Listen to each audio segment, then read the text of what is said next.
Hello दोस्तों, मैं हूँ फैसल खान। स्वागत है आपके अपने बायोग्राफी चैनल पर। दोस्तों, आपने तो यह सुना ही होगा कि जो अपने कदमों की काबिलियत पर विश्वास रखता है वही अक्सर अपनी मंजिल तक पहुँचता है। तो चलिए, आज मैं आपको ऐसे व्यक्ति के बारे में बताऊंगा जिन्होंने अपने काबिलियत पर विश्वास रखते हुए और अपनी ज़िंदगी में बहुत से मुश्किलात का सामना करते हुए आखिर अपनी मंजिल तक पहुँच ही गए। तो आज की ये वीडियो काफ़ी इंटरेस्टिंग होने वाली है, तो वीडियो को एंड तक ज़रूर देखें। अगर आप इस चैनल पर नए हो तो प्लीज़ चैनल को सब्सक्राइब करके बेल आइकन दबा दीजिए ताकि मेरे ऐसे अमेजिंग वीडियो सबसे पहले आपको मिलते रहे। तो चलिए, बिना आपका वक्त खराब किए हुए हम आगे बढ़ते हैं। दोस्तों, हमारी गली मोहल्लों और हमारे शहरों में, यहाँ तक कि पूरे भारत में और भारत के अलावा पूरी दुनिया में लोग एक गेम को खेलना बहुत पसंद कर रहे हैं और ज़्यादातर बच्चे और नौजवान अपने मोबाइल में इसे ऑनलाइन खेलना भी बहुत ज़्यादा पसंद कर रहे हैं। अब आप ये सोच रहे होंगे कि मैं पबजी की बात कर रहा हूँ। जी हाँ दोस्तों, मैं पबजी की ही बात कर रहा हूँ। तो आज की इस वीडियो में मैं आपको उस व्यक्ति के बारे में बताऊंगा जिन्होंने अपनी उम्र के 40 साल तक अपनी लाइफ में किस तरह से मुश्किलात का सामना किया और किस तरह से उन्होंने पबजी को बनाया और एक आम आदमी से कैसे करोड़पति बने। दोस्तों, पबजी को जिसने बनाया है उनका नाम ब्रेंडन ग्रीन है, जो एक मिडिल क्लास फैमिली से है। ब्रेंडन ग्रीन का जन्म 4 नवंबर 1986 को आयरलैंड के एक छोटे से शहर में हुआ था और उसी शहर में उन्होंने अपनी स्कूलिंग पूरी की। मिडिल क्लास फैमिली से होने की वजह से ब्रेंडन आगे पढ़ाई नहीं कर पाए और बहुत सी छोटी सी उम्र में उन्होंने काम करना शुरू कर दिया था। उसके अलावा उन्होंने छोटे मोटे कोर्सेज करके ग्राफिक डिज़ाइनिंग और वेब डिज़ाइनिंग सीखे। ब्रेंडन को फोटोग्राफी का काफ़ी शौक था और वो उस वक्त अपना वक्त गुजारने और अपने लाइफ को चलाने के लिए अपनी करियर की शुरुआत फोटोग्राफी से शुरू किए और वक्त गुजारने और पैसे कमाने के लिए वो ब्राज़ील चले गए और वहाँ जाकर शादी और पार्टियों में वो फोटोग्राफी का काम करते थे। और कुछ दिनों बाद वहाँ पर उनकी मुलाकात एक लड़की से हुई थी और बहुत ही जल्द ब्रेंडन ने उस लड़की से शादी कर ली। लेकिन उनकी किस्मत को कुछ और ही मंजूर था और यह शादी सिर्फ 2 साल ही चली और फिर ब्रेंडन और उनकी पत्नी का डिवोर्स हो गया। और यह ब्रेंडन के लाइफ का वो टाइम था जिस वक्त वो काफ़ी स्ट्रगल कर रहे थे। दोस्तों, हम अक्सर सुनते हैं कि हमारे लाइफ में एक मुश्किल और बुरे वक्त का दरवाज़ा खुलता है तो साथ ही 70 नए और अच्छे दरवाजे भी खुलते हैं। और ऐसे ही कुछ ब्रेंडन के साथ हुआ जो उनके लाइफ का एक टर्निंग पॉइंट था। ब्रेंडन उस वक्त अपने घर आना चाहते थे लेकिन वो वहाँ फंस चुके थे क्योंकि उस वक्त उनके जेब पूरी तरह से खाली हो चुके थे और वो उस वक्त बड़ी मुश्किल से अपना गुजारा कर रहे थे।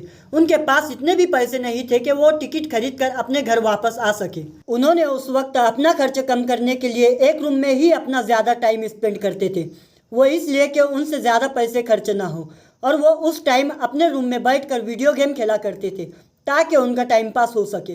ब्रेंडन को बचपन से ही वीडियो गेम खेलना बहुत पसंद था और इसलिए वो अपना वक्त गुजारने के लिए ब्लैक हॉक डाउन और अमेरिका आर्मी, इन 2 गेमों को बहुत ज़्यादा दिलचस्पी से खेलते थे और यही से ही उन्हें ऑनलाइन वीडियो गेम के बारे में पता चला। ब्रेंडन कोई गेम डेवलपर नहीं थे लेकिन उस वक्त ज़्यादा गेम खेलने की वजह से उनका इंटरेस्ट वीडियो गेम में काफ़ी ज़्यादा बढ़ गया। 2014 में उन्होंने पैसे जमा करके घर आने के लिए प्लेन की टिकट बुक कर लिए और फिर वो आसानी से अपने घर आ गए। घर आकर भी उनके लाइफ का स्ट्रगल अभी ख़त्म नहीं हुआ था और साथ ही उनका बैंक अकाउंट पूरी तरह से खाली हो चुका था और उस वक्त ना ही उन्हें कोई जॉब मिल रही थी और ना ही कोई काम कर रहे थे और यहाँ तक कि ब्रेंडन वेलफेयर के पैसों पर अपना गुजारा कर रहे थे।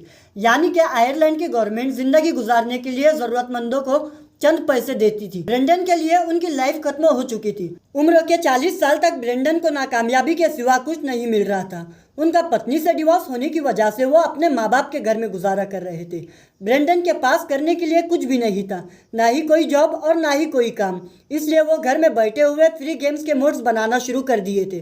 ब्रेंडन को एक जापानीज मूवीज़ बहुत पसंद थी जिसका नाम बैटल रॉयल था। ब्रेंडन ने उस मूवी से रिलेटेड एक गेम्स के मोड बना लिए थे और उस गेम का नाम आर्मा 2 था। उसके साथ साथ वो गेम के डिज़ाइन और कोडिंग करना भी सीख रहे थे और यह ब्रेंडन के लाइफ का एक टर्निंग पॉइंट था। उनका बनाया गया गेम आर्मा 2 उस वक्त काफ़ी फेमस हो गया था। उसके बाद ब्रेंडन को सोनी ऑनलाइन इंटरटेनमेंट की तरफ से कॉल आया जिन्होंने ब्रेंडन को गेम कंसल्टेंट के तौर पर बुलाया गया। ये बात सुनकर ब्रेंडन बहुत खुश हुए और उसी वक्त वो फौरन वेलफेयर ऑफिस चले गए और वहाँ जाकर उन्हें बताया कि अब उन्हें वेलफेयर के पैसों की ज़रूरत नहीं है। ब्रेंडन ने सोनी के साथ 2 साल तक H1Z1 गेम पर काम किया और 2 साल बाद 2016 में उन्हें कोरिया की कंपनी गिनो गेम्स की तरफ से कॉल आया और वहाँ पर चांग हांग किम के साथ अपने गेम्स डेवलपमेंट्स के कुछ आइडियाज़ शेयर किए। और उसी वक्त चांग हाम किम ब्रेंडन के उस आइडिया से काफी इम्प्रेस हुए और चांग ने ब्रेंडन को फौरन कोरिया बुला लिया और उनसे बैटल रॉयल गेम का ऑफर किया। दोस्तों, पबजी का फुल फॉर्म है player unknown battle ground. Player unknown ये ब्रेंडन का ही निकनेम है जो ब्रेंडन वीडियो गेम खेलते वक्त तो यूजर नेम में यूज करते थे और उसी नाम को उन्होंने पबजी में भी यूज किया है, जिसमें उस गेम से उन्हें सफलता मिलना शुरू हो गई थी। और इसी तरह 23 मार्च 2017 में ब्रेंडन ने पबजी को लॉन्च किया और अगले 1.5 साल में पबजी के कुल 5 करोड़ कॉपीज सेल हो चुकी थी और मोबाइल में इस गेम को 200 मिलियन से भी ज्यादा लोगों ने डाउनलोड कर चुके थे, जिसे देखकर ब्रेंडन पूरी तरह से हैरान रह गए। जो व्यक्ति अपने उम्र के 40 साल तक कुछ जॉब नहीं करता था और ना ही कोई काम करता था और वेलफेयर के पैसों पर अपना गुजारा करता था, आज उस व्यक्ति के पास 500 बिलियन डॉलर्स है, यानी कि लगभग 38,000 करोड़ इंडियन रुपीस। और इतना पैसा आने के बावजूद भी वो एक आम आदमी की तरह सिंपल लाइफ गुजारना पसंद करते हैं। एक इंटरव्यू के दौरान ब्रेंडन ने बताया था कि वो इन पैसों को अपने खुद से ज़्यादा अपनी बेटी पर खर्च करना पसंद करते हैं। दोस्तों, ब्रेंडन की इस स्टोरी से हम यह सीख सकते हैं कि हमारी उम्र कुछ भी हो उससे कोई फ़र्क नहीं पड़ता।